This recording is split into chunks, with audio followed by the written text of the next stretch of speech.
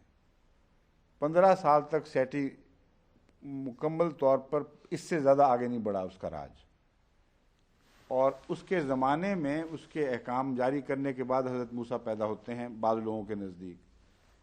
اگر یہ تسلیم کر لیا جائے تو سیٹی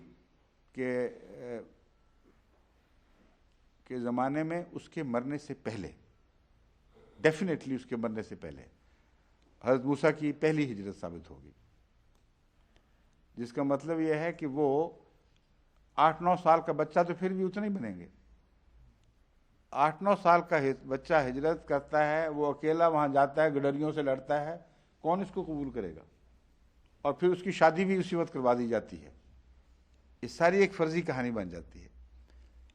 اس لیے اور پھر اتنی دیر کے بعد وہ مرتا ہے، اگر سیٹی ہو تو، کہ سیٹی کی عمر اس وقت بن جائے گی، اس کا راج ہی بن جائے گا کوئی 60-70 سال کا، کیونکہ بائبل کے نزدیک یہ واقعہ اس وقت ہوا ہے جب کہ حضرت موسیٰ کی عمر 80 کے قریب پہنچ چکی تھی۔ جب خدا تعالیٰ نے ان کو یہ اطلاع دی ہے کہ وہ بادشاہ مر گیا ہے تو عمر 80 کے لگ بھگ پہنچی ہوئی تھی اس وقت۔ تو کیا سیٹی رہا ہے اس وقت تک زندہ؟ اگر سیٹی کے زمانے میں ہجرت کی ہے تو سیٹی کی عمر ساری رامسیس کا راج ہی کھا جائے گی۔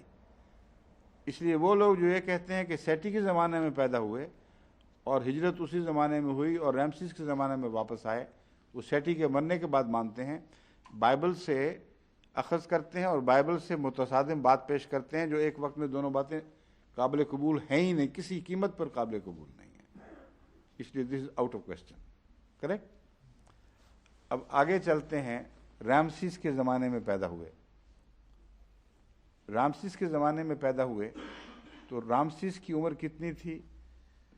جو جس طرف میرا رجحان ہے، دو کناروں میں سے میں 18 سال والے کو زیادہ قابل قبول سمجھتا ہوں، کیونکہ بتانے والے بتاتے ہیں نوجوان اور بھرپور تھا، اور پھر اس کے بعد اس نے کافی بڑے بڑے مقابلے کیے ہیں، اور موسیٰ سے آنے کے وقت بھی وہ مضبوط اور طاقتور نظر آتا ہے، اس لیے اس کی بہت زیادہ عمر وہاں نہیں بیان کی جا سکتی۔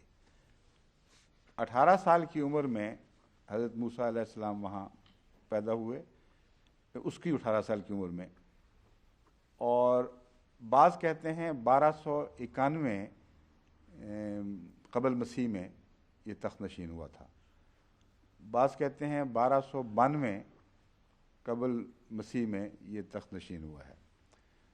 جو 1291 والے ہیں وہی یہ بھی کہتے ہیں کہ اس وقت اس کی عمر 18 سال کی تھی۔ حضرت موسیٰ کی پیدائش 1292 بیان کی جاتی ہے، تو یہ قرین قیاس بات معلوم ہوتی ہے کہ رامسیس جب آیا ہے اس کی حکومت کو 1 سال گزرا ہے، اس عرصے میں اس نے قوانین نافذ کیے ہیں اور بچوں کے قتل کے فیصلہ کیا ہے، اور اس وقت حضرت موسیٰ پیدا ہوئے، گویا کہ قریباً 1 سال بعد۔ تو 91 والی بات زیادہ قرین قیاس ہے۔ 91 میں یہ بادشاہ بنا ہو، عمر 18 سال تھی، اس وقت حضرت موسیٰ نے ہجرت کی، جبکہ حضرت موسیٰ کی عمر بائبل کے بیان کے مطابق یا محققین کے بیان کے مطابق جو میں نے دیکھی ہیں، وہ 25 سے 30 سال تک بتاتے ہیں، اور یہ قابل قبول ہے۔ رامسیس کے زمانے میں ان کا پیدا ہونا، رامسیس کے زمانے میں بلوغت کی عمر کو پہنچنا، رامسیس کے زمانے میں مقابلہ کرنا اور دشمن کو مارنا، یہ تبھی ممکن ہے اگر عمر 25 کے لگ بھگ، جو ایک جوان اپنی طاقت کو پہنچتا ہے، وہ شمار کی جائے۔ اور بعض جو محققین ہیں، مثلا پیکس بائبل کی جو ڈکشنری ہے، وہ کامنٹری ہے، وہ 40 سال بتاتا ہے کہ حضرت موسیٰ کی جو پہلی ہجرت تھی وہ 40 سال کی عمر میں ہوئی تھی۔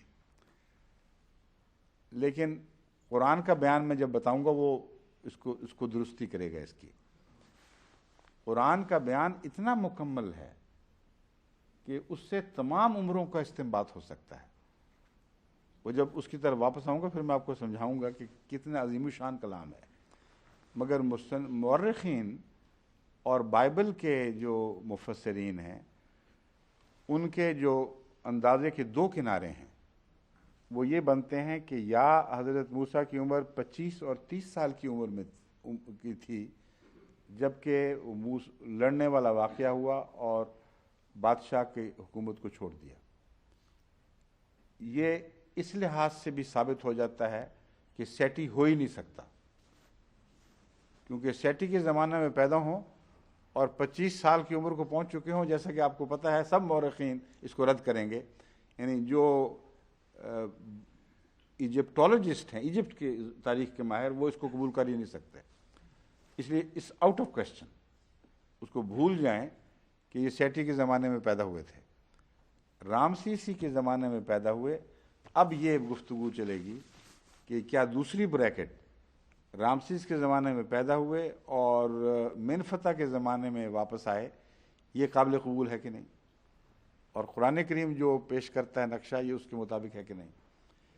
اس بات پر ہم جب آگے بڑھتے ہیں تو اب ہم واپس جاتے ہیں مدین یا مدین. وہاں پہنچے ہیں حضرت موسیٰ کی عمر تقریباً 25-30 سال کے درمیان ہے، اور معاہدہ کرتے ہیں اپنے خسر سے. قرآن کریم بیان کرتا ہے کہ اس معاہدے کی پہلی تاریخ جب معاہدہ ختم ہونا تھا وہ 68 سال کے بعد واقع ہوتی ہے. ان کے خسر نے فرمایا تھا کہ میں تم سے اس بات پر معاہدہ کرتا ہوں، تم میری بچی سے شادی کرو. اور اس لیے ضروری تھا کہ اس زمانے میں بچیوں کی حفاظت کے لیے ان کے پاس کوئی بیٹا نہیں تھا. ذکر نہیں ملتا، بائبل میں ذکر ہے کہ ان کا بیٹا بھی تھا، لیکن قرآن کریم کسی بیٹے کا ذکر نہیں کرتا. بائبل بھی 7 بیٹیوں کا جانا بتاتی ہے اور بیٹے کا کوئی ذکر نہیں کرتی، لیکن آگے جا کر بیٹے لے آتی ہے کہیں سے. تو یا تو وہ بیٹے بعد میں پیدا ہوئے ہیں اور یا تھے ہی نہیں. مگر 7 بیٹیاں بھیجے اور بیٹا نہ ہو کوئی، تو یہ عجیب بات لگتی ہے. یا یہ کہہ سکتے ہیں بہت ہی چھوٹے ہوں گے. دونوں صورتوں میں حضرت موسیٰ کا اس گھر میں رہنا ایک جوان مرد کے طور پر مناسب نہیں تھا سوائے اس کے کہ شادی ہو جائے. اور قرآن کریم بھی یہ بات پیش کرتا ہے اور بائبل بھی، اس لیے اتفاق ہے دونوں کا کہ ان کے خسر نے یہ خود پیشکش کی کہ وہ کہتا ہے، بائبل کہتی ہے میری بیٹی سفورہ سے تم شادی کر لو.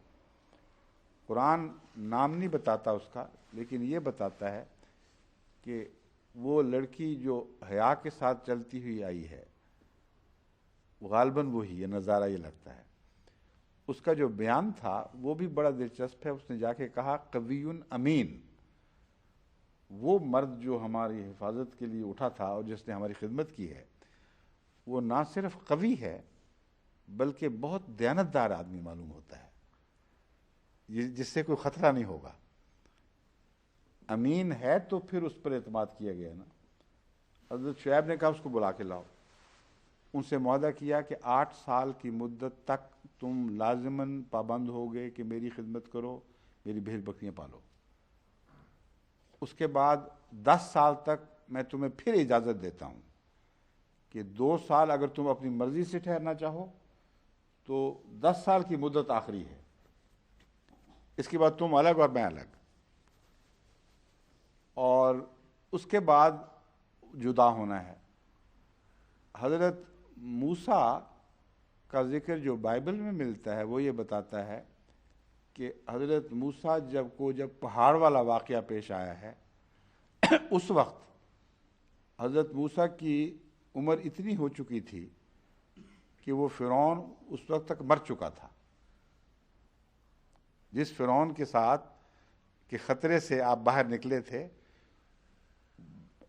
خدا تعالیٰ نے جب حضرت موسیٰ کو نبی بنایا ہے تو اس سے پہلے وہ فرعون مر چکا تھا. اور قرآن بالکل مختلف نظریہ پیش کر رہا ہے. اب میں بائبل کے اس نظریے کو آگے بڑھاتا ہوں تو پھر اندازہ کریں کہ کتنا خوفناک اور ناقابل تسلیم بات ہے جو بائبل ہمیں منوانا چاہتی ہے. بائبل کے بیان کے مطابق حضرت موسیٰ وہاں رہے، تقریباً 40 سال وہ بکریاں ہی چراتے رہے. اور خدا تعالیٰ انتظار کرتا رہا کسی بات کا. جب 40 سال گزر گئے اور آگ پر خدا تعالیٰ ظاہر ہوا تو خدا تعالیٰ نے یہ فرمایا کہ اب تجھے کوئی خطرہ نہیں ہے، وہ فرعون مر چکا ہے. یعنی اللہ تعالیٰ بھی عاجز تھا اس فرعون کے سامنے اور موسیٰ کو بچا نہیں سکتا تھا اس سے، اس لیے 40 سال انتظار کروایا. اور اس وقت وہ جو خسر تھا وہ بائبل کے بیان کے مطابق ابھی ہٹا کٹا مضبوط موجود تھا، جبکہ جس وقت پہنچے ہیں اس وقت بائبل کہتی ہے وہ بڑا عمر رسیدہ پیر فرتوت تھا جس نے ان کو بلایا، وہ کاہن. تو اس کی عمر میں 40 سال اور بھی ڈال دیں آپ، ابھی بھی وہ دوڑی پھرتا ہے. اور اس کی عمر میں پھر مزید داخل کریں، کیونکہ داخل کریں تو پھر بھی وہ دوڑتا پھرتا ہے.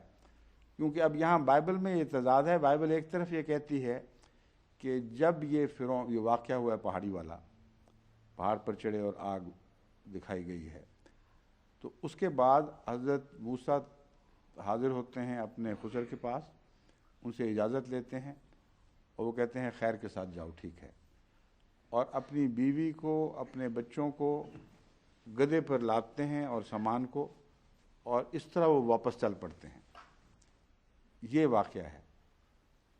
اور دوسری طرف بائبل یہ کہتی ہے کہ جب ہجرت کے بعد حضرت موسیٰ باہر چلے گئے تو پھر جس جگہ آپ نے کیمپ کیا ہوا تھا پہاڑی کے پاس، اسی پہاڑی کے پاس ان کا خسر یترو ہی نام ہے، وہ ان کے بیوی بچوں کو لے کر آیا.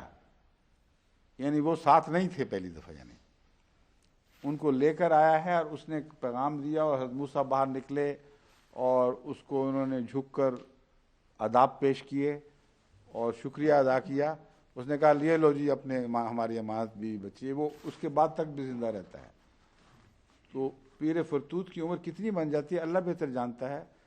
بائبل تو بڑھاتی چلی جاتی ہے اور اتنا صحت مند اور طاقتور ہے آخر وقت تک کہ ان کو سنبھال کر وہاں پہنچتا ہے اور پھر اجازت لے کے کہ اپنی مال اپنا سنبھالو، میں واپس جا رہا ہوں.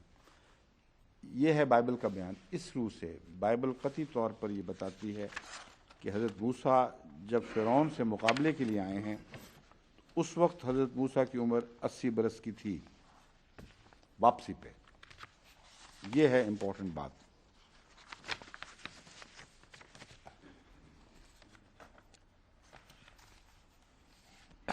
خروج باب 7 آیت 3 تا 7.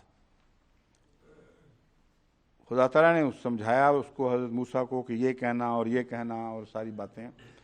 کہتے ہیں اللہ تعالیٰ فرماتا ہے کہ میں فرعون کے دل کو سخت کروں گا، اپنے نشان اور عجائب ملک مصر میں کثرت سے دکھاؤں گا، تو بھی فرعون تمہاری نہ سنے گا. تب میں مصر کو ہاتھ لگاؤں گا اور اسے بڑی بڑی سزائیں دے کر اپنے لوگوں بنی اسرائیل کے جتھوں کو ملک مصر سے نکال لاؤں گا. اور میں جب مصر پر ہاتھ چلاؤں گا اور اپنے بنی اسرائیل کو ان سے نکال لاؤں گا، تب مصری جانیں گے کہ میں خداوند ہوں. موسیٰ اور ہارون نے جیسا خداوند نے ان کو حکم دیا ویسا ہی کیا. اور موسیٰ 80 برس اور ہارون 83 برس کا تھا جب وہ فرعون سے ہم کلام ہوئے ہیں. ٹھیک ہے، 80 برس تک، جیسا کہ وہ کمنٹری بھی ماننے پر مجبور ہے کہ وہ مدین میں ہی ٹھہرے رہے ہیں. اور سارے حوالے اس وقت پڑھنے کا وقت نہیں، مگر میں آپ کو بعد میں یہ جب مضمون اگر یہ شائع ہوگا اس میں پیش کر دیے جائیں گے کہ یہ بات قطعی طور پر ثابت ہے کہ اللہ تعالیٰ نے 2 وجوہات بیان کی ہیں اس تاخیر کی، اتنی دیر کے بعد حضرت موسیٰ کو کیوں بھیجا جا رہا ہے. ایک وجہ یہ ہے کہ اللہ تعالیٰ کو پوری طرح ابھی اسرائیل کے حال کی اطلاع نہیں ہوئی تھی، اور جب خدا کو خبر پہنچی اور ان کا نالہ آخر آسمان پر پہنچ گیا، تب بائبل کہتی ہے کہ اللہ نے کہا او ہو یہ تو بڑا ظلم برداشت کر رہے ہیں، اور میں نے سن لی آخر ان کی فریاد، اور اب میں نے فیصلہ کیا ہے کہ تم جاؤ اور اس کو بچاؤ. لیکن طاقتور اتنا ہے وہ خدا کہ کہتا ہے کہ جب موسیٰ کہتے ہیں کہ وہ میرا گناہ ہے ان کے اوپر، اس قسم کی باتیں کرتے ہیں، تو کہتے ہیں تم فکر نہ کرو، وہ مر چکا ہے فرعون، اس لیے اب تمہیں اس فرعون سے کوئی خطرہ نہیں ہے۔ تو خدا دو وجہ سے انتظار کر رہا تھا موسیٰ کے بڈھا ہونے کا۔ اول یہ کہ خدا تعالیٰ کو پوری اطلاعات نہیں پہنچی تھیں، اور جب پوری طرح فریاد آسمان تک جا پہنچی اور علم ہوا تو خدا نے فیصلہ کیا، مگر اس فیصلے کی روک راستے میں فرعون مصر روک بنا رہا، کیونکہ اللہ نے حضرت موسیٰ کے عذر قبول کیا کہ واقعی خطرہ تھا، لیکن اب جب کہ وہ مر چکا ہے، وہ خطرہ ٹل گیا ہے، اس لیے اب تم بشک جاؤ۔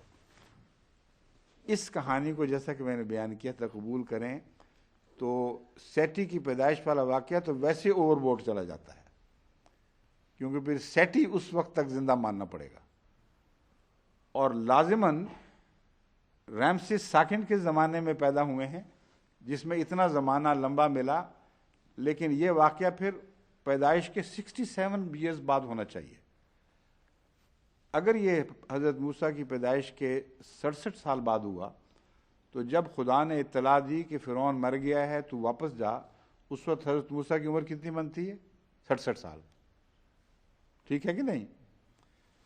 رامسیس نے 67 سال حکومت کی ہے بائبل کے مطابق اور محققین کے مطابق، بائبل کے مطابق محققین کے مطابق۔ دوسرا نظریہ، اگر وہ سیٹی کے زمانے میں پیدا نہیں ہوئے تو لازماً رامسیس کے زمانے میں پیدا ہوئے ہیں۔ مورخین اور محققین کی یہ بات تسلیم کرنی پڑے گی کہ آغاز ہی میں پیدا ہوئے ہیں، اور 1 سال صرف گزرا تھا بادشاہی کو جب پیدا ہوئے۔ پس جب وہ مرا ہے تو حضرت موسیٰ کی عمر کم سے کم 66 یا زیادہ سے زیادہ 67 سال تھی، سمجھ گئے؟ اس وقت اللہ تعالیٰ اطلاع کر رہا ہے کہ اب جاؤ، کوئی خطرہ نہیں۔ تو بیٹھے وہاں کیا کرتے رہے؟ گئے کیوں نہیں؟ 80 سال کے ہوئے تب واپس گئے۔ اب کیسے اس کو ہم قبول کر سکتے ہیں بائبل کے اس بیان کو؟ غلطی لگی ہے 8 اور 80 میں، اصل یہ بات ہے۔ میں نے جو تحقیق کی ہے، میں نے کہا 80 آیا کہاں سے بیچ میں؟ یہ بائبل کے لکھنے والوں کو صفرے بڑھانے کا بڑا شوق ہے، جہاں ہزاروں تھا وہاں لاکھوں کر دیا۔ شکر کریں یہاں 2 صفرے نہیں بڑھائے، ایک ہی بڑھایا ہے۔ اب قرآن کریم کا بیان اب میں سناتا ہوں، اس کے مقابلے پہ کتنا عظیم شان ہے۔ 8 سال کی وہ کہاں ہے آیات ساری؟ یہی ہے، کہاں تک پہنچے تھے ہم؟ یہی ہے نا وہ قصص کا مضمون جو ہے۔ ہاں جی، ٹھیک ہے، ٹھیک ہے۔ اعوذ باللہ من الشیطان الرجیم، بسم اللہ الرحمن الرحیم۔ اب وہ اس پس منظر کو اب اچھی طرح ذہن نشین کر لیں، پھر یہاں کمنٹری آپ کو سمجھ آئے گی، ورنہ آپ کو سمجھ نہیں آنی تھی۔ اس لیے تھوڑی سی رخصت لے کر میں نے محققین کے اندازے اور ان کے نظریات بھی آپ کو بتا دیے، اور بائبل کے تضادات پر کچھ روشنی ڈالی۔ اب قرآنی بیان دیکھتے ہیں، اس کو کسی اور کی احتیاج نہیں ہے، اپنی ذات میں ایک مکمل مضمون ہے، اور القصص کے نیچے بیان ہوا ہے۔ قصص کا مطلب ہے تاریخی کھوج لگاتے ہوئے ایسے واقعات تک پہنچنا جو حقیقت ہیں، قصے نہیں ہیں۔ اگرچہ القصص کا ایک بہت سے محققین اس کو قصوں کی جمع کے طور پر بھی لیتے ہیں، کیونکہ بعض دفعہ مصدر ان معنوں میں استعمال ہو جاتا ہے، اس سے مجھے انکار نہیں ہے، مگر بنیادی معنی القصص کا ہے کھوج لگا کر حقائق کی تلاش۔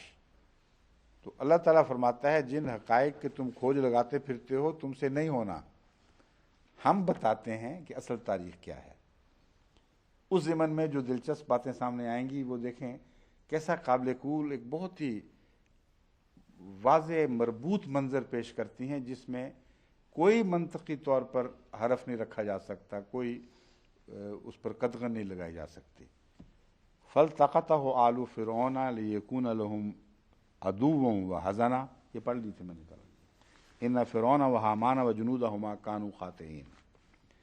اس کو فرعون نے التقطه آل فرعون، فرعون کی آل میں سے کسی نے اٹھایا ہے۔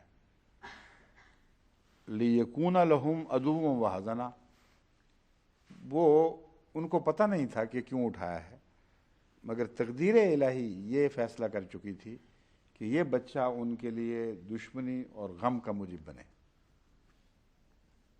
حزنہ جو ہے یہ بہت اہم ہے۔ دشمنی کا موجب تو جب لڑائی ہوئی ہو گیا، جب تک اس فرعون کو جس زمانے میں یہ پیدا ہوا ہے زک نہ پہنچے اس سے، آل فرعون کے حزن کا کوئی موقع نہیں۔ بس قرآن کریم کے الفاظ کو گہرائی سے ڈوب کر پڑھیں تو پھر تاریخ کے نقوش خود بخود ابھرتے چلے جاتے ہیں۔ ادوباً کہہ کے کیوں نہیں بات چھوڑ دی؟ حزن کس بات کا ہوا؟ ادوب تھا، اگر ادوب بھاگ گیا، نکلنے پر مجبور ہو گیا تو یہ تو کافی نہیں ہے۔ اس کے نتیجے میں اسی فرعون کو جس کے زمانے میں یہ بچہ اٹھایا جا رہا ہے، اس کے خاندان کو ضرور دکھ پہنچنا ہے، اور وہ دکھ تبھی ممکن ہے کہ وہی فرعون جس کے زمانے میں یہ بچہ اٹھایا جا رہا ہے اس کو زک پہنچی ہو، اور اسی بچے کے ہاتھوں جس کو انہوں نے بظاہر پناہ دی تھی ان کو تکلیف پہنچے۔ یہ ہے مضمون ادوم و حزنہ کا۔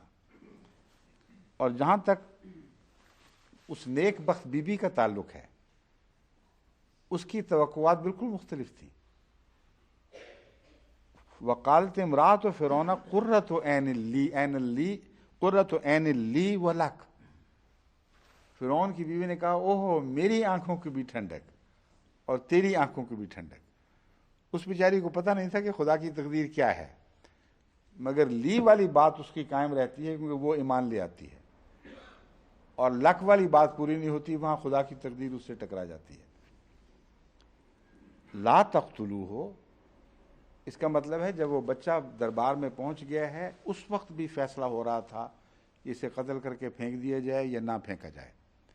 محض لڑکی کے اپنانے کے نتیجے میں وہ نہیں بچا، بلکہ جب دربار میں پہنچا ہے تو پھر بڑے بڑے سردار اکٹھے ہوئے ہوں گے، یہ کیا اٹھا لائی ہے لڑکا، اور ہے یہ یقیناً عبرانیوں کا بچہ، اور ہم بادشاہ کا حکم ہے کہ ہر کو ذبح کیا جائے، اس کو بادشاہ کے گھر میں پلنے دیا جائے۔ یہ کچھ گفتگو وہاں چلی ہے۔ تو حضرت آسیہ جو فرعون کی نیک پاک دامن بی بی تھیں، جن کا قرآن نے بہت تعریف سے ذکر فرمایا ہے، انہوں نے دخل دیا ہے اس مشورے کے دوران۔ کہتی ہیں میری اور تیری آنکھوں کی ٹھنڈک بنے گا، لا تقتلوہ، ہرگز قتل نہ کرو اس کو، عسیٰ ان ینفعنا اور نتخذہ ولدا وہم لا یشعرون۔ ابھی بات شہرت نہیں پائی، پھیلی نہیں ہے، ہو سکتا ہے ہم اسے اپنا بیٹا ہی بنا لیں اور لوگوں کو کچھ پتہ نہ ہو کہ کیا واقعہ ہوا ہے۔ یہ جو بات ہے بتا رہی ہے کہ اس وقت اس بیوی کا بیٹا کوئی نہیں تھا۔ وہ جو بیٹے بعد میں ہوئے ہیں وہ دوسری بیویوں سے ہوئے ہیں کثرت سے، ان کا بھی اگر بعد میں کوئی بیٹا ہو گیا ہو تو اس بات سے اس کا ٹکراؤ نہیں ہے۔ ایک اور طبی بات یہ ہے کہ فرعون کی عمر اگر 18 سال کی تھی جب وہ تخت نشین ہوا ہے، تو 1 سال کے اندر یہ واقعہ ہو گیا حضرت موسیٰ والا، تو قرین قیاس ہی نہیں ہے کہ اس وقت کئی بچے ہو چکے ہوں۔ اس لیے وہ بیٹی والا واقعہ پہلی فرعون کی کوئی بیٹی ہوگی۔ اگر بائبل کہتی ہے تو قرآن تو کسی بیٹی کا ذکر ہی نہیں کر رہا، آل فرعون کہتا ہے۔ آل فرعون نے اس کو دریافت کیا تھا، آل فرعون اس کو اٹھا کے لے گیا تھا۔ تو آل فرعون میں کئی قسم کی بچیاں، پہلے فرعونوں کی بیٹیاں، خاندان بڑا وسیع تھا، حرم بھی اس زمانے میں ہوا کرتے تھے۔ تو وہ لوگ جو آل فرعون کہلاتے تھے وہ وہاں پکنک منا رہے تھے، جب ان میں سے کسی نے دیکھا اور اس کو لے لیا۔ جب وہ دربار میں پہنچا ہے بچہ، تب یہ فیصلہ ہونے لگا تھا کہ اس کو قتل کر دو۔ تو 2 دفعہ اللہ نے حضرت موسیٰ کو قتل سے بچایا ہے، اور حضرت موسیٰ کے معاملے میں تکرار جو ہے، ایک دفعہ پھر دوسری دفعہ، یہ بار بار ملتی ہے۔ اور اللہ تعالیٰ قرآن کریم میں اس مضمون کو بڑی فصاحت و بلاغت کے ساتھ بیان فرماتا ہے کہ 2 دفعہ کیوں کرتا تھا، کیا تعلق ہے 2 دفعہ کا۔ حضرت موسیٰ بات کرتے وقت بھی اٹکتے تھے اور 2 دفعہ بولنا پڑتا تھا ان کو۔ تو یہ عجیب واقعہ ہے کہ حضرت موسیٰ کے ساتھ یہ 2 کا مضمون بڑے دلچسپ انداز میں جاری ہے۔ قتل سے اس وقت خدا نے بچا لیا اور آسیہ اس کا موجب بنی۔ اس وقت تک ان کی اولاد نہیں تھی، اس لیے بعد میں اولاد ہو جائے تو کوئی بعید نہیں، کیونکہ وہ اس زمانے میں آغاز میں ممکن بھی نظر نہیں آتا کہ اتنی جلدی ان کا بچہ ہو گیا ہو۔ پھر اللہ تعالیٰ فرماتا ہے وَأَصْبَحَ فُؤَادُ أُمِّ مُوسَىٰ فَارِغًا، پھر موسیٰ کی اماں کا دل ہم نے کھول دیا، فراغت، اس کو فراغت نصیب ہوئی. ان کادت لتبدی بہ لولا الربطنا علی قلبہا لتکون من المؤمنین. ہاں، موسیٰ کا دل، موسیٰ کی ماں کی بات، ان کادت لتبدی بہ، اس کو خدا تعالیٰ نے صبر عطا فرمایا ہے غیر معمولی طور پر، اس کے دل کو فراغت نصیب فرمائی. ورنہ اتنا غم تھا اس بیٹے کی جدائی کا کہ اگر وہ غم ظاہر ہو جاتا اور واویلا کرتی تو پھر جو خدا کی تقدیر تھی کہ کس طرح بیٹا اس کو واپس ملے گا یہ نہیں ہو سکتی تھی، پھر شور پڑ جاتا اور وہ پلان ہی ساری بیکار چلی جاتی. لولا الربطنا علی قلبہا کادت لتبدی بہ، عین ممکن تھا کہ وہ اس غم کو ظاہر کر دیتی، مگر ہم نے اس کے دل کو ربط عطا فرمایا لتکون من المؤمنین، تاکہ اس کو اور ایمان بڑھے کہ ہم نے جو اس سے وعدہ کیا تھا کہ یہ بیٹا بچے گا، نقصان سے محفوظ رہے گا اور بڑے ہو کر عظیم کارنامے سر انجام دے گا، اس پر اس کا ایمان بھی قائم ہو جائے. وقالت لأختہ قصیہ فبصرت بہ عن جنب وہم لا یشعرون. یہاں پہلا واقعہ بیان کر کے ہمارے پڑھنے والے کے ذہن سے یہ خطرہ دور فرما دیا ہے کہ جو بچہ جا رہا ہے اس کو کہیں ڈوب ہی نہ جائے. تو بعض دفعہ تسلی پہلے دے دی جاتی ہے کہ فکر نہ کرو، یہ خیریت سے پہنچ جائے گا، دربار تک رسائی ہوگی اور وہاں جا کے اپنا لیا جائے گا. اب واپس اللہ تعالیٰ اس مضمون کی طرف لوٹتا ہے کہ ماں سے جب جدائی ہوئی تو کیا کیا واقعات ہوئے. فرماتا ہے اس نے اس کی بہن سے، اختہ ہی سے مراد بیٹے کی بہن سے، یہ کہا قصی ہے، اس کی پیروی کر.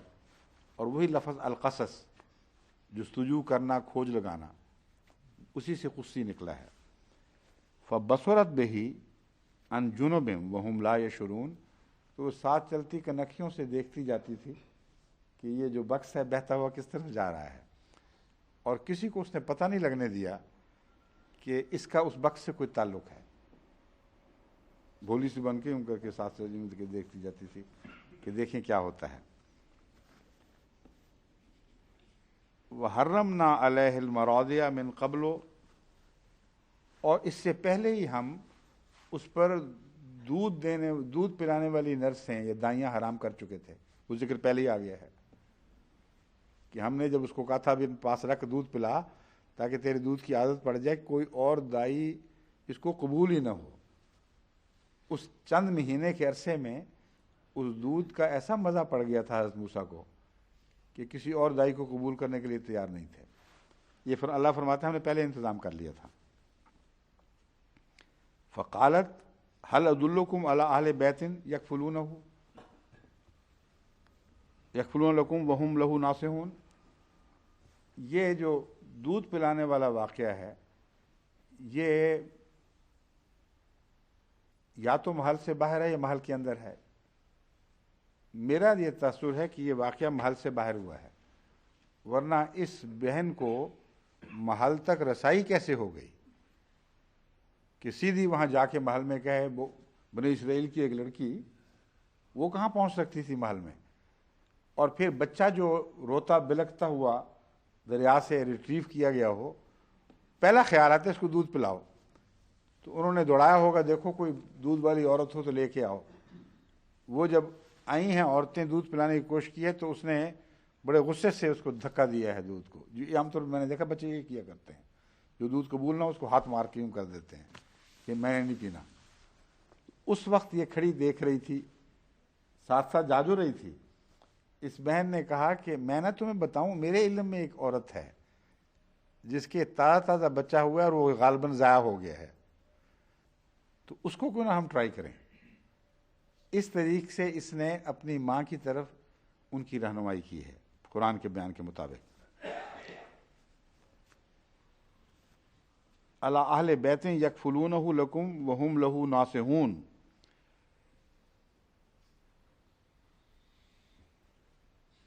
ہم اہل بیت تمہیں ایک ایسے مل جائیں گے. یہ مشورہ اس وقت ہوا تھا، لیکن اس پر عمل اسی وقت نہیں ہوا. یہ مشورہ انہوں نے لیا، اس کو لے کے دربار میں چلی گئی، وہاں قتل کی بحثیں ہوئیں، فیصلہ ہوا اس کو بچا لینا ہے. پھر وہ بات یاد آئی ہے اس لڑکی کی کہ وہ کہتی تھی کہ کوئی ایسا ہے، یہ اور تو دودھ پی نہیں رہا، چلو اس سے پتہ کرتے ہیں. تو فرماتا ہے اس طرح ہم نے رددنا ہو الی امہ کہ تقر عینھا ولا تحزن ولتعلم ان وعد اللہ حق ولکن اکثرہم لا یعلمون. ہم نے اس طرح اس کو اپنی ماں کی طرف لوٹا دیا. یہ صاف پتہ چلتا ہے اس زمانے میں جو ویٹ نرسز ہوتی تھیں، دودھ پلانے والی، رسول اللہ صلی اللہ علیہ وسلم کے زمانے میں بھی یہی رواج تھا. ان کو اپنے گھر میں نہیں پالا کرتے تھے، بلکہ ان کے گھروں کی طرف بچوں کو رخصت کیا کرتے تھے. حضرت حلیمہ دائی کے ساتھ بھی یہی معاملہ تھا. وہ آئی تھیں اور رسول اللہ صلی اللہ علیہ وسلم کو گھر لے گئی تھیں. تو یہ قدیم سے کوئی رواج چلا آ رہا تھا. فرعون کے فرعین کے زمانے میں بھی یہی تھا. تو اسی لیے اس نے ساتھ ہی مشورہ دیا تھا کہ گھر والے بھی اچھے ہیں. یکفلونہ کے مطلب ہے پتہ تھا کہ اگر وہ دودھ والی بات اس کی تجویز منظور ہو گئی تو یہ بحث اٹھے گی کہ گھر کیسا ہے، کہیں کوئی بیہودہ سا گھر تو نہیں ہے. تو اس نے تسلی دلائی کہ بڑے اچھے لوگ ہیں، میں تمہیں تسلی دلاتی ہوں، وہاں اچھی تربیت پائے گا. تو آغاز جوانی محل میں نہیں، نہ آغاز بچپن کا محل میں نہیں، بلکہ اپنی ماں کی گود میں ہوا ہے. وہیں سے تربیت کا آغاز ہوا ہے اور ماں نے کفالت کی ہے. پھر جب اس عمر کو پہنچا کہ دودھ چھڑا لیا جاتا ہے اور بچوں کو پھر اصل کی طرف لوٹایا جاتا ہے، تو وہ اصل سے لے کر اس فرضی اصل کی طرف حضرت موسیٰ کو لوٹایا گیا. کہتے ہیں اس سے ذریعے سے ہم ان کو کہ تقرر ہے نا، اس کی آنکھیں ٹھنڈی ہوں، اس کا غم دور ہو جائیں، غم نہ کرے، اور جان لے کہ اللہ اپنے وعدے میں سچا ہے، جبکہ اکثر لوگوں کو اس کا علم نہیں. فلما بلغ اشدہ واستوى آتیناہ حکما وعلما وکذالک نجزی المحسنین. جب وہ بالغ ہو گیا اور مضبوط ہو گیا اور اپنے وجود میں قائم ہو گیا، تب ہم نے اس کو حکمت کی باتیں سکھائیں اور علم عطا کیا. یہ ابھی نبوت کی بات نہیں ہو رہی، اس لڑائی والے واقعہ سے پہلے کی بات ہے. لیکن یہ پتہ چلتا ہے کہ کافی بڑی عمر، یعنی ٹین ایج کی جو عمر ہے اس سے آگے نکل گئے ہیں. یہ طرز بیان تو 20 کے بعد کا زیادہ کے لیے زیادہ برمحال معلوم ہوتا ہے بنسبت 13 14 15 سال کے لڑکے کے لیے. وَدَخَلَ الْمَدِينَةَ عَلَىٰ حِينِ غَفْلَةٍ مِّنْ أَهْلِهَا. وہ مدینہ میں داخل ہوا حین غفلت من اہلہا، لوگ ابھی سوئے پڑے تھے. بائبل جو کہتی ہے نا نکلے تھے تو حالات کا علم ہوا، یہ معلوم ہوتا ہے کہ محل میں تربیت پا رہے تھے. محل والے پسند بھی کرتے تھے کہ اپنی قوم سے خلا ملا کریں. تو حضرت موسیٰ الصبح جبکہ ابھی اندھیرا ہوتا تھا اور لوگ ابھی سوئے پڑے ہوتے تھے، اس وقت باہر نکلا کرتے تھے، سیر سور بھی کراتے تھے اور بعض اپنے ہم قوموں سے رابطے بھی کر لیا کرتے تھے. تو علی حین غفلت من اہلہا، ایسی حالت میں پہنچے. وجد فیہا رجلین یقتتلان، اور وہ منظر بتاتا ہے کہ وہاں لڑائی میں دخل دینے کا اور ڈیٹیکٹ نہ ہونے کا ایک زیادہ امکان موجود ہے. وقت بھی صبح کا تھا، لوگ ابھی سوئے پڑے تھے، 2 آدمی لڑ رہے تھے، ایک ان کی قوم کا اور ایک دوسری قوم کا. حضرت موسیٰ نے حمایت کی اور بے فکر ہو کے حمایت کی. بائبل کہتے ہیں ادھر ادھر دیکھا تھا. وہ وقت ہی ایسا تھا، دیکھا تھا یا نہ دیکھا تھا، بہرحال کوئی اور دیکھ نہیں رہا تھا.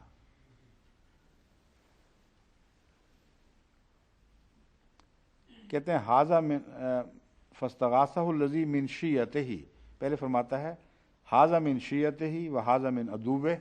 یہ ایک اس کا ہم قوم تھا، ہم قبیلہ تھا، دوسرا اس کے دشمنوں میں سے تھا. جو اس کے قوم یا قبیلے سے تعلق رکھتا تھا اس نے مدد کی درخواست کی اس دشمن کے خلاف. فوقظہ موسیٰ فقضى علیہ، اس کو موسیٰ نے مکہ مارا اور ایک ہی مکے سے وہ مر گیا. جس کا مطلب ہے کہ قوی ہونا اس کا اور بلغ اشدہ، یہ بڑی شان کے ساتھ حضرت موسیٰ کی ذات میں پورا اترتا تھا، بہت مضبوط جوان تھے. تبھی بیٹی نے بھی سب سے پہلے قوی ان کا ذکر کیا ہے کہ وہ غیر معمولی تنومند اور طاقتور انسان ہے، لیکن امین بھی ہے، اس میں دیانتداری شرافت ہے. گھبرانے کی بات نہیں کہ کہیں کوئی اور قسم کا انسان نہ ہو، کہیں طاقتور. قرآن فرما رہا ہے ایسی حالت میں اس نے مکہ مارا. قال ھذا من عمل الشیطان انہ عدو مضل مبین. اسی وقت حضرت موسیٰ اتنے نیک ہو چکے تھے، حکموں و علمہ مل چکا تھا.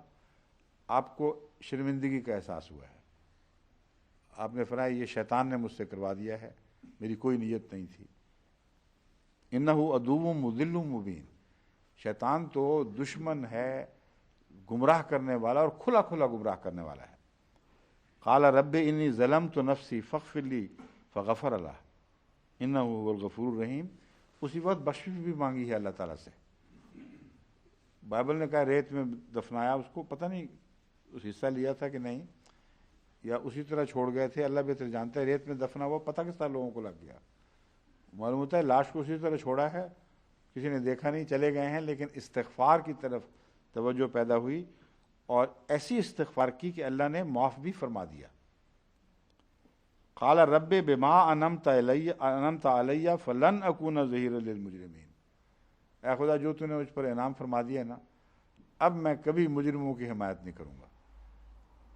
صاف پتہ چلتا ہے کہ اس شخص کے مجرم ہونے کے متعلق حضرت موسیٰ کو علم ہو چکا تھا کہ یہی ہے شریر آدمی، اور میں غلطی سے معصوم کو مار بیٹھا ہوں.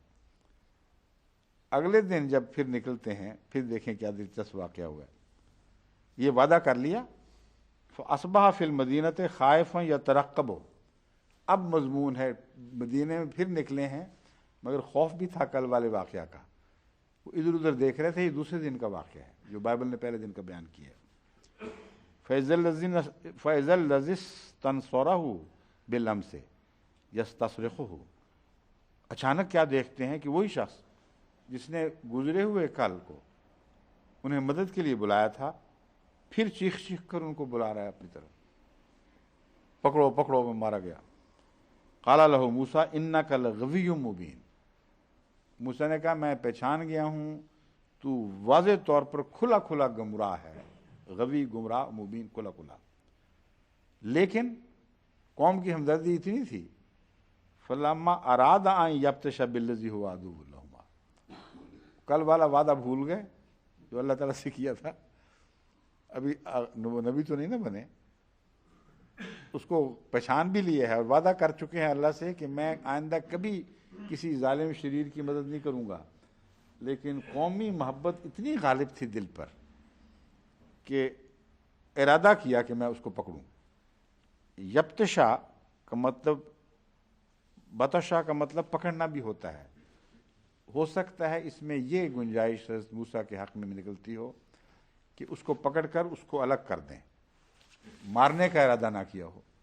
تو اس ضمن میں پھر حضرت موسیٰ کے حق میں ہم یہ سمجھیں گے کہ آپ نے وعدہ خلافی نہیں کی تھی، یاد تھا، اور وہ صرف بچانے کی حد تک دخل اندازی کرنا چاہتے تھے، مارنے کے لحاظ. وقضا کا ذکر نہیں اب ملتا. قال یا موسیٰ ترید ان تقتلنی کما قتلت نفسا. ابھی ہاتھ بھی نہیں ڈالا تھا تو وہ بول پڑا. اس نے کہا اے موسیٰ جس طرح کل تو نے قتل کیا، آج پھر تیرا ارادہ ہے. تب حضرت موسیٰ کو پتہ چلا کہ یہ خبیث آدمی جو غوی ہے، بڑا خبیث انسان، یہ میرا راز کھول بیٹھا ہے اور اپنا گناہ میرے ذمہ ڈال بیٹھا ہے. یعنی لڑ یہ رہا تھا، اتفاقاً حادثہ ہوا، لوگوں کو پتہ چل چکا ہے، اور یہ بات اب لکی چھپی نہیں رہی. وجاء رجل، پھر آتا ہے ان تکون ترید الا ان ترید الا ان تکون جبارا فی الارض وما ترید ان تکون من المصلحین.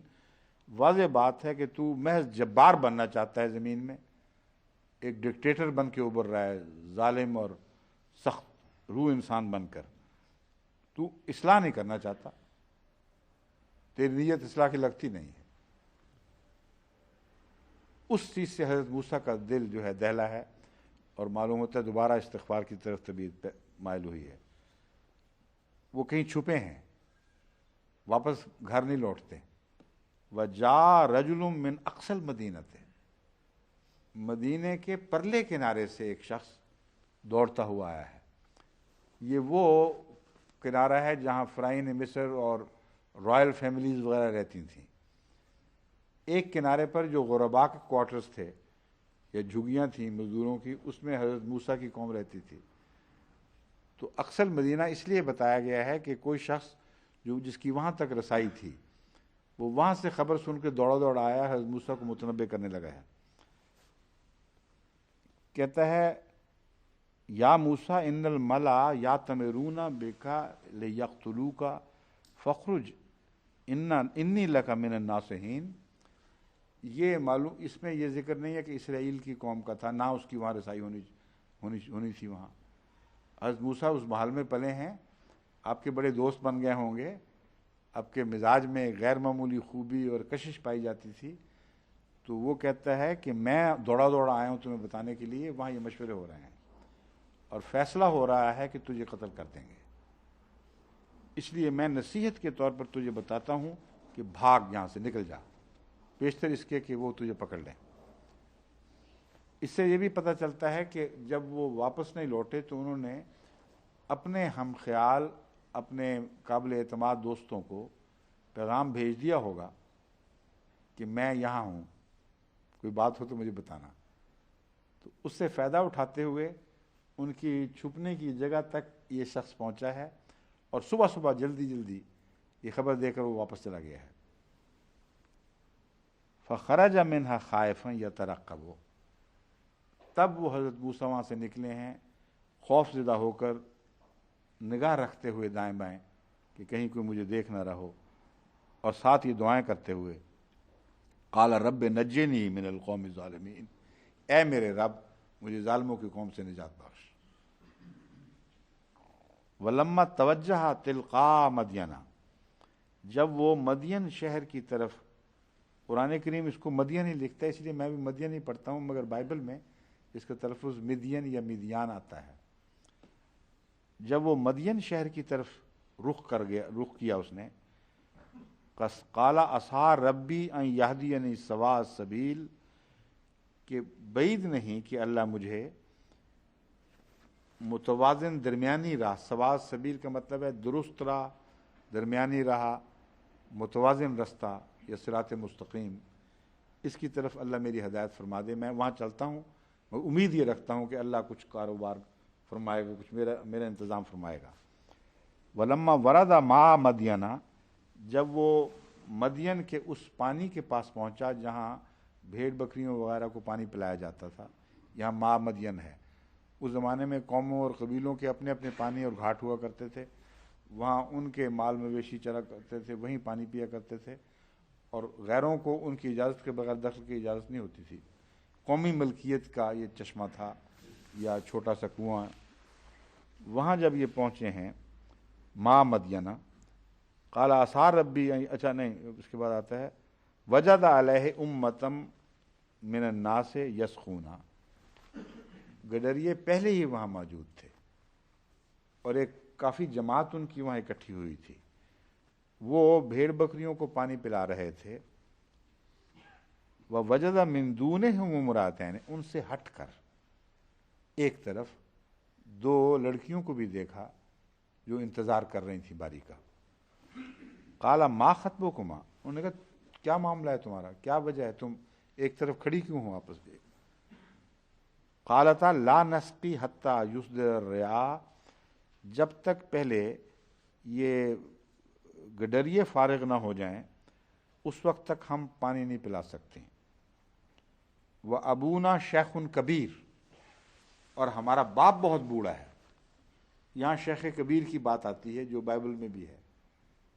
اس وقت باپ اتنا بوڑھا ہو چکا تھا کہ وہ باہر نکل کر بھیڑوں کو پانی پلانے کی بھی صلاحیت نہیں رکھتا تھا، اور بیٹا کوئی نہیں ہے جوان۔ اس لیے جو باتیں میں بیان پہلے کر چکا ہوں اس کی سند قرآن کریم میں موجود ہے، کسی بائبل کے حوالے کی تلاش کی ضرورت نہیں، کیونکہ بائبل تو پھر اتنی متضاد باتیں کرتی ہے۔ ابھی کہتی ہے کہ وہ بہت بوڑھا تھا، بائبل بھی کہتی ہے بہت بوڑھا تھا، اور اس کے 40 سال کے بعد ابھی وہ دوڑی پھرتا ہے۔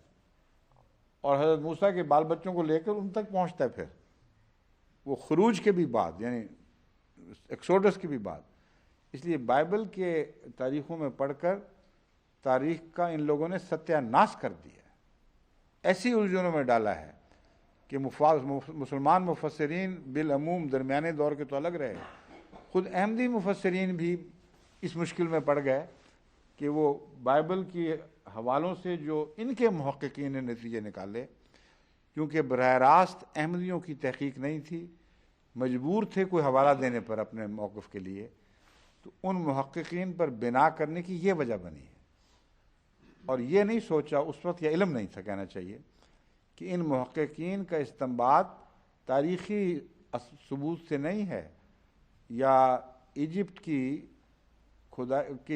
وہ اس تاریخ سے جو کھدائی کے بعد دریافت ہوئی ہے اس سے نہیں ہے، بلکہ بائبل کے جو حوالے ہیں ان پر بنا کر کے ایجپٹ کی تاریخ کو انہوں نے پہلے مسموم کیا، اس کا ستیہ ناش کیا، پھر جو نتیجے پیش کیے وہ کوئی ایک عالم، بہت بڑا عالم، یہ ایجپٹولوجسٹ ہے، یہ فلاں ایجپٹولوجسٹ ہے، کوئی عام آدمی جو خود براہ راست پہلے تحقیق نہ کر لے، ان کو رد کرنے کا مجاز دکھائی نہیں دیتا۔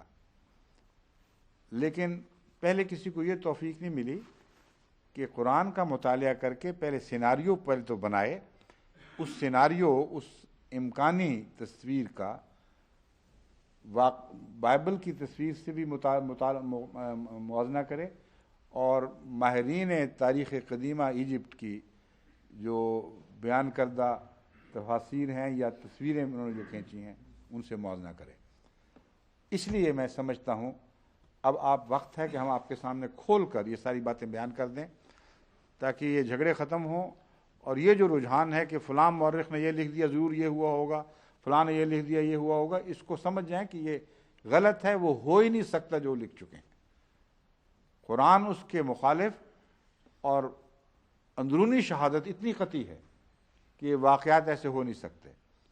اب یہ دیکھ لیں، پیکس کامنٹری والا کہتا ہے کہ 80 سال کی عمر تھی جب آپ واپس آئے ہیں، 80 سال کی عمر میں واپس آئے ہیں، تو 40 سال، وہ کہتا ہے 40 سال کی عمر میں پہنچے تھے، تو 40 سال کی عمر میں اب تک شادی بھی نہیں ہوئی تھی، وہاں وہ 40 سال کی عمر میں انہوں نے پہلی دفعہ جھگڑا کیا اس کے نزدیک، اور یہ عجیب سی بات نظر آتی ہے،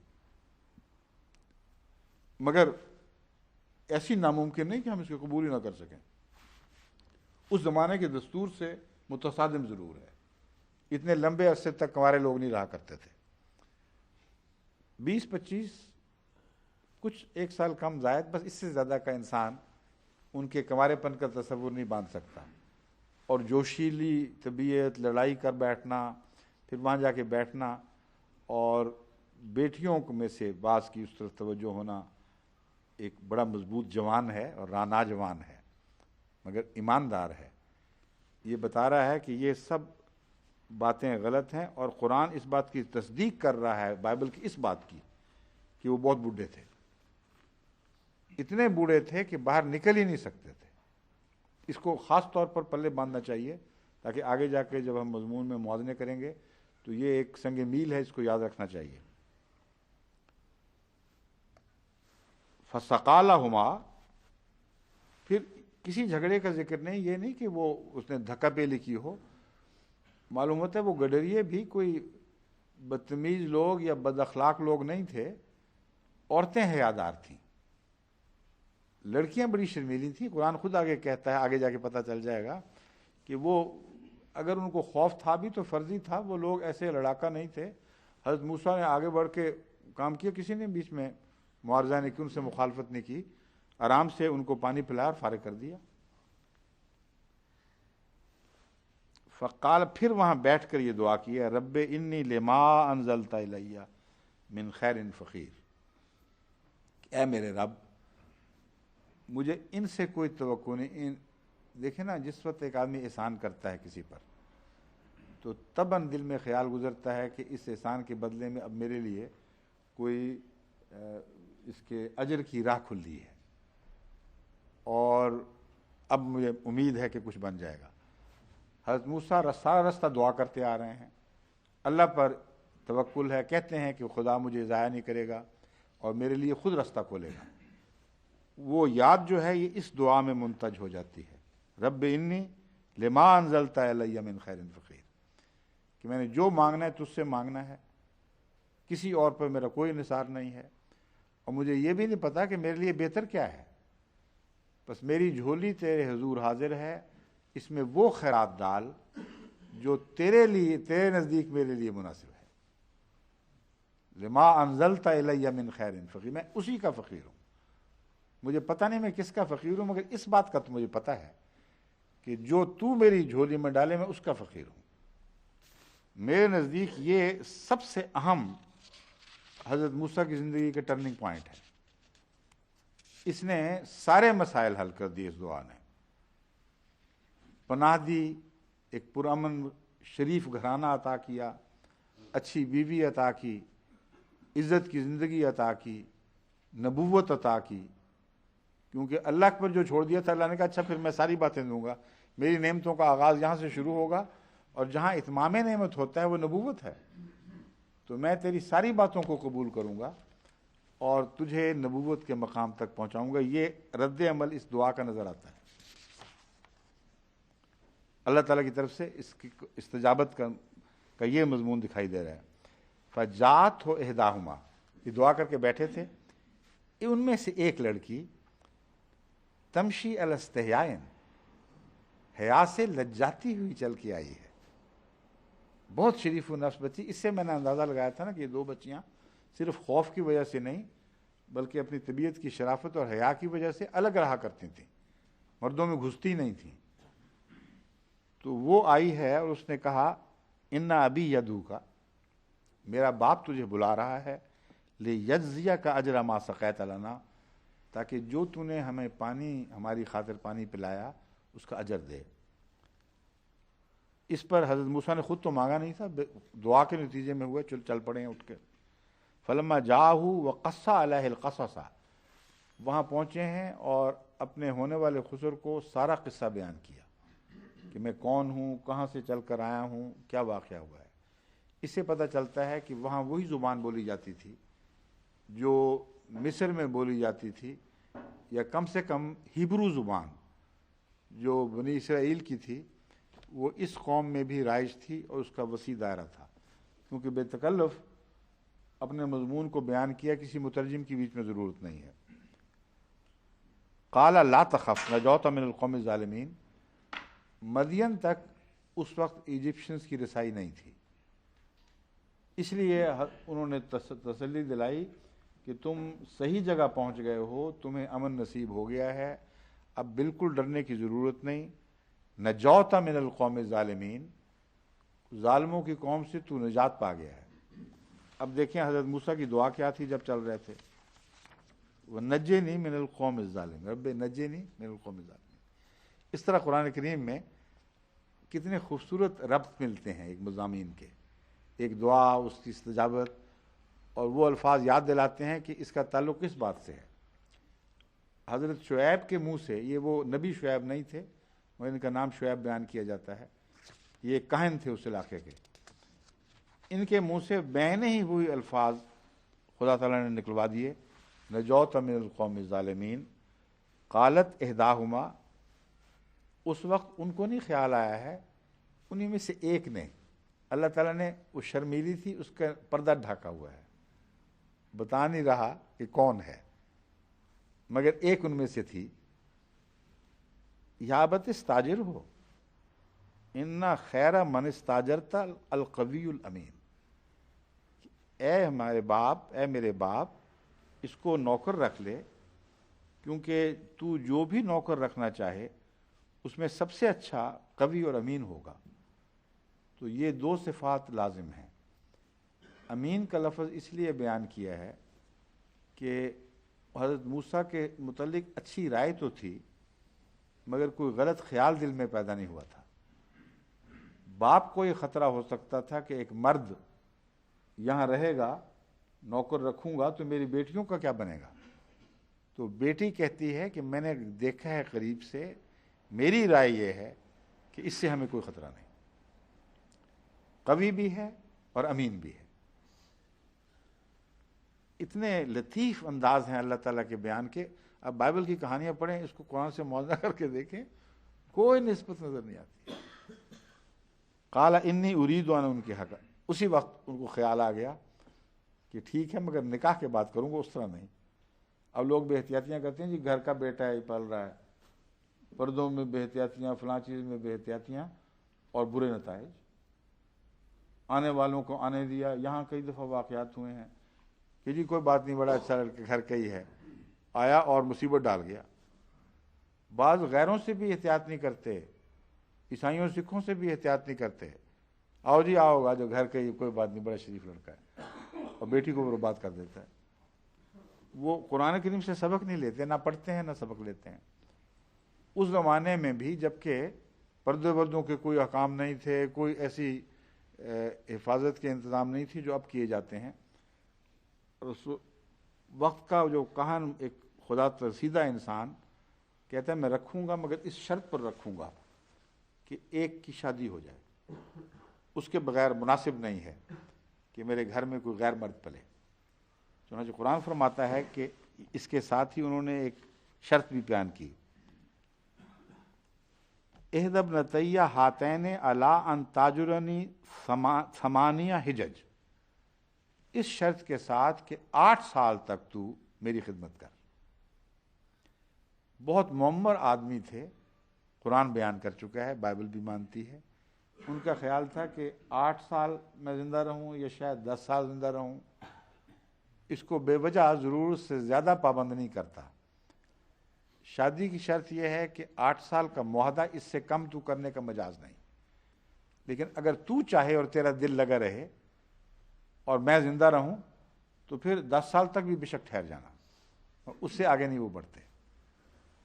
چنانچہ وما ارید ان اشق علیک ان اتممت عشرا فمن عندک, یہ تیری طرف سے ہے, میری طرف سے کوئی اصرار نہیں ہے اس پر. میں تجھ پر کوئی ناواجب سختی نہیں کر ڈالوں گا, کوئی بوجھ نہیں ڈالوں گا جس کو تو اٹھا نہ سکے.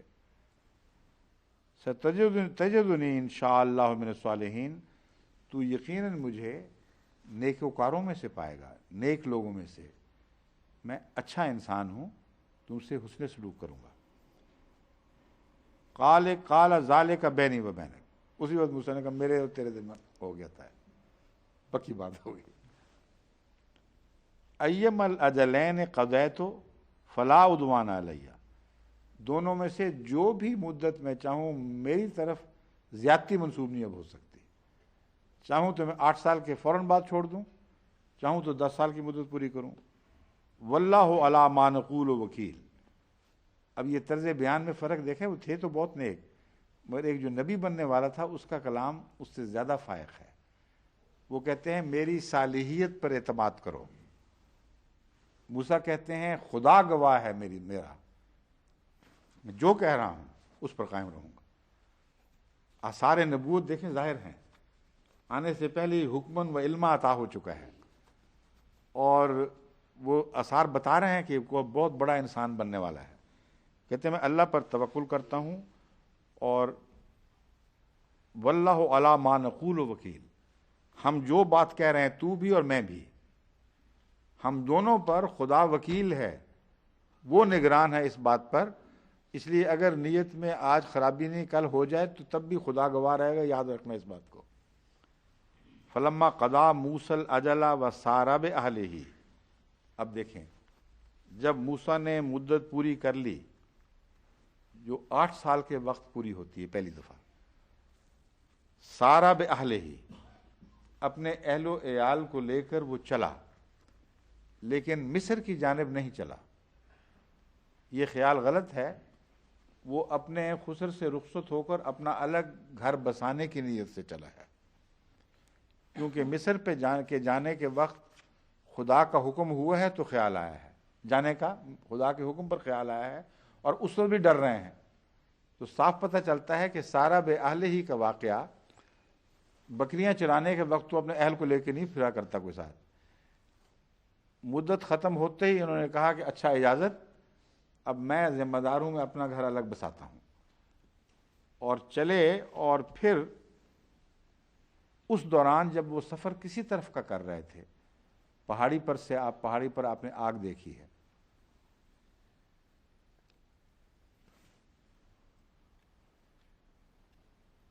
آنس من جانب طور نارا، دیکھنے کی وجہ آنسا کا مطلب ہے محسوس کیا ہے جیسے کوئی آگ سی ہو، کوئی دور کی جگہ لگتی ہے، اور وہ چونکہ الہی ایک نور کی آگ تھی، اس لیے اس کو آگ پوری طرح نہیں دیکھ رہے، بلکہ آگ جیسی کوئی چیز ان کو دکھائی دی ہے، روشنی سی دکھائی دی ہے. قال لأہلہم امکثوا انی آنست نارا، انہوں نے کہا تم یہاں ٹھہرو، میں آگ محسوس کر رہا ہوں. آنسا کا ترجمہ دیکھنا بھی کیا گیا ہے، مگر دراصل یہاں جیسا کہ کوئی چیز ہو، احساس سا ہو رہا ہے، مجھے لگتا ہے، یہ ترجمہ اس کا زیادہ مناسب ہے میرے نزدیک. لعلی آتیکم منہا بخبر او جذبۃ من النار، معلوم ہوتا ہے اس وقت ان کے پاس آگ بھی نہیں تھی، بے سر و سمجھنے کی کیفیت تھی، جدا گھر سے نکل کھڑے ہوئے ہیں کسی طرف رخ کر کے، لیکن نہ یہ پورا پتہ ہے کہ کہاں جانا ہے، نہ پورا ساز و سامان ہے. تو اس وقت وہ کہتے ہیں شاید کہ آگ کے پاس لوگ بیٹھے ہوتے ہیں، وہاں میں مشورہ کروں، کوئی خبر مجھے ملے کہ کہاں جانا مناسب ہوگا، میرا کس علاقے میں آباد ہوں تو بہتر ہوگا، یا اور کچھ نہیں تو ان سے کوئی جلتا ہوا کوئلہ ہی مانگ لاؤں تاکہ ہمارے کام آئے، ہم آگ جلائیں اور سینکیں اور آرام سے رات گزرے. رات کا وقت تو ظاہر ہے وہ آگ کر دکھا جانا اس طرح، اور پھر وہ مضمون کہ ہم لعلکم تستلون، تاکہ تم آگ سینک سکو. صاحب بتا رہا ہے کہ سفر ختم تھا، پڑاؤ ڈالا ہوا تھا، وہاں یہ واقعہ ہوا ہے. فلما اتاہا نودی من شاطئ الوادی الایمن، جب وہ وہاں پہنچا ہے تو وادی الایمن جو مبارک وادی تھی، یا دائیں طرف بھی کہتے ہیں ایمن کو، اس کے ایک کنارے سے فی البقعۃ المبارکۃ، ایک مبارک ایک جگہ سے، جو بقعہ کہتے ہیں، بقعۃ نور کہتے ہیں، جیسا ہیولا سا، تو ایک ایسا فضا میں ایک دائرہ سا ہے جسے اللہ تعالیٰ فرما رہا ہے کہ وہ مبارک بقعہ ہے. من الشجرۃ، وہ شجر کو آگ لگی ہوئی نظر نہیں آ رہی تھی، بلکہ شجر کے ایک مبارک حصے سے وہ روشنی دکھائی دے رہی تھی. کیا آواز آئی ہے؟ نودی یا من شاطئ، پکارا گیا ہے، بلایا گیا ہے، یا موسیٰ انی انا اللہ رب العالمین، یقیناً میں اللہ ہوں تمام جہانوں کا رب. اور بائبل میں ہے کہ وہ فرشتہ تھا پہلے، اور پھر خدا کی طرف منتقل کرتی ہے بائبل. اللہ تعالیٰ فرماتا ہے کہ خدا ہی کی آواز تھی، مگر موسیٰ کو یہ محسوس ہوا جیسے اس مبارک حصے سے آواز آ رہی ہے جو درخت کے ایک طرف واقع تھا، اس میں بہت روشنی تھی. اور اللہ نے اپنا تعارف اللہ رب العالمین کا کروایا ہے. بائبل کہتی ہے آخر وقت تک یہ حضرت موسیٰ اور خدا کا یہ جھگڑا چلتا رہا، یعنی یہ تکرار ہوتی رہی کہ تو مجھے بھیج رہا ہے فرعون کی طرف، میں کہوں گا کیا، کس نے بھیجا ہے یہ تو بتا دے. اللہ تعالیٰ نام نہیں بتاتا، کہتا ہے تو یہ کہنا کہ وہ جو ہے اس نے بھیجا ہے. جا کے فرعون کو کہنا وہ جو ہے نا وہ اس نے بھیجا ہے. اب وہ یہوہ کے لفظ نے بائبل نے ایک اور مصیبت ڈال دی. اللہ کی طرف وہ ضمیر پھرتی ہے، بجائے اس کے کسی طرح مان سے کہہ دیں کہ مراد اللہ ہے اور اللہ نے ایسا کیا. وہ تو جا کے جب بائبل کا وہ حصہ پڑھیں گے تو ہنسی آ جاتی ہے مجبوراً کہ وہ موسیٰ پوچھ رہے ہیں خدا بتا تو صحیح، خدا بھی نہیں کہتے، تو جو بول رہا ہے پیغام میں نے تیرا دینا ہے، کس کا پیغام دوں گا؟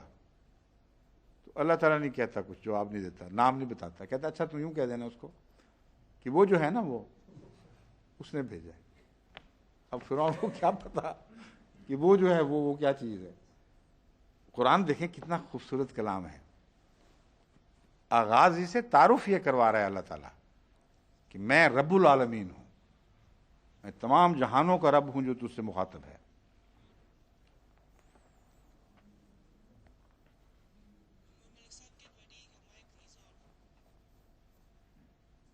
وَأَنْ أَلْقِ عَصَاكَ, اور میرا تجھے یہ پہلا حکم یہ ہے اپنا سوٹا پھینک دے. فَلَمَّا رَآهَا تَهْتَزُّ كَأَنَّهَا جَانٌّ وَلَّا مُدْبِرًا وَلَمْ يُعَقِّبْ. سوٹا پھینکتے ہی جب دیکھا کہ یہ سانپ بن گیا ہے تو دوسرا سانس نہیں لیا, ایسا دوڑا ہے تیزی سے کہ مڑ کے بھی نہیں دیکھا کہ پیچھے کیا ہو رہا ہے. قویون امین ہیں لیکن بڑا حیرت انگیز واقعہ ہوا ہے. سوٹا پھینکا کہ یہ عجیب آواز ہے, میں رب العالمین ادھر سے سوٹا پھینک دی, اس کو سانپ بلا دیا, میں تو مارا گیا. اللہ تعالیٰ نے پیچھے سے آواز دی ہے, یا موسیٰ اقبل ولا تخف انک من الآمنین. اے موسیٰ واپس آ جا آگے سامنے آ, اور ڈر نہیں, تو امن میں ہے لازماً. یہ چیز تجھے کوئی نقصان نہیں پہنچا سکے گی. یہ اللہ تعالیٰ نے آواز دے کے تسلی دی. پھر دوسرا معجزہ دکھایا, اسلک یدک فی جیبک, اب اپنا ہاتھ اپنی جیب میں ڈال. جیب سے مراد گریبان یا پہلو, یہ سارے امکانات ہیں, یعنی اپنی جسم کے ساتھ لگا دے اس کو اور اندر مس کر دے, کسی جسم کے ساتھ رگڑ دے اس کو. تخرج بیضاء من غیر سوء, وہ نکلے گا جب باہر تو چمک رہا ہوگا نور سے, اور اس میں کوئی بیماری کے آثار نہیں ہوں گے. جبکہ بائبل اسے مبروس کی طرح کا ہاتھ بتاتی ہے, جیسے برس ہو گئی ہو, اس قسم کا ہاتھ تھا. اب دیکھیں کتنا فرق ہے بائبل کے بیان میں اور اس میں. اللہ تعالیٰ اپنے نبی کو کوڑیوں کی طرح پیش کرتا ہے غیروں کے سامنے. نشان تو وہ ہے جو شان و شوکت کی طرح چمک رہا ہو. میں اس میں سفیدی ایک ایسی نور کی طرح چمک رہی تھی جس میں کوئی بیماری کے آثار نہیں تھے. اس حالت میں اس کو دیکھا ہے. وَضْمُمْ إِلَيْكَ جَنَاحَكَ مِنَ الرَّهْبِ فَذَانِكَ بُرْهَانَانِ مِنْ رَبِّكَ إِلَىٰ فِرْعَوْنَ وَمَلَئِهِ. پھر اسے اپنی طرف واپس کھینچ لے. من الرہب, اللہ تعالیٰ جب حضرت موسیٰ سے کلام کرتا ہے نا تو بہت لطائف پیدا ہوتے ہیں اس میں. حضرت موسیٰ کی حالت کو جانتا ہے, چھیڑ چھاڑ کی تھوڑی تھوڑی محبت اور پیار کی ساتھ جاری ہے. من الرہب کا مطلب ہے تو ہے تو ڈرپوک کافی, اس سے بھی ڈر گیا ہوگا. تو جس طرح ڈر کے بھاگا تھا سوٹے سے, اب فوراً ڈر کے واپس لے جا ہاتھ, اس کو وہیں لے جا. اور جب تو ڈر کے سمیٹے گا زور سے تو کیا ہوگا, ہاتھ اپنی اصلی حالت میں واپس آ جائے گا. تو میرا رہب کہنا, اچھا میرا رہب کہنا بہت ہی پرلطف کلام ہے. حضرت موسیٰ کے حالات کو پیش نظر رکھتے ہوئے اسی طرح ان سے کلام ہو رہا ہے. پھر کیا ہوا, یہ فَذَانِكَ بُرْهَانَانِ مِن رَبِّكَ, یہ دو تیرے رب کی طرف سے نشان ہیں فرعون کی طرف اور اس کی قوم کی طرف, اس کے سرداروں کی طرف. اِنَّهُمْ كَانُوا قَوْمٌ فَاسِقِينَ, وہ یقیناً بہت ہی فاسق لوگ ہیں. اب انگلی اٹھ گئی ہے, وقت کہتے ہیں زیادہ ہو گیا ہے, باقی انشاءاللہ کل. ٹھیک ہے, یہ تو جسوال صاحب کا یہ اصرار نہیں کہ ختم کرو. جسوال صاحب کو میری بات یاد ہے کہ زیادہ لمبا مناسب نہیں, کیونکہ وہاں لوگوں نے افطاری کرنی ہوتی ہے اور زیادہ لمبا وقت وہاں مخل ہو جائے گا, اس لیے یہ میرے کہنے پر انگلی اٹھا رہے ہیں, ورنہ تو زیادہ بھی بیٹھ سکتے تھے. اچھا باقی کل انشاءاللہ. پھر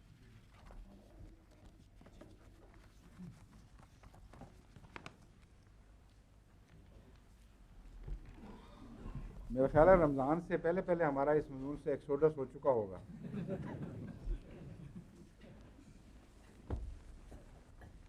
السلام علیکم.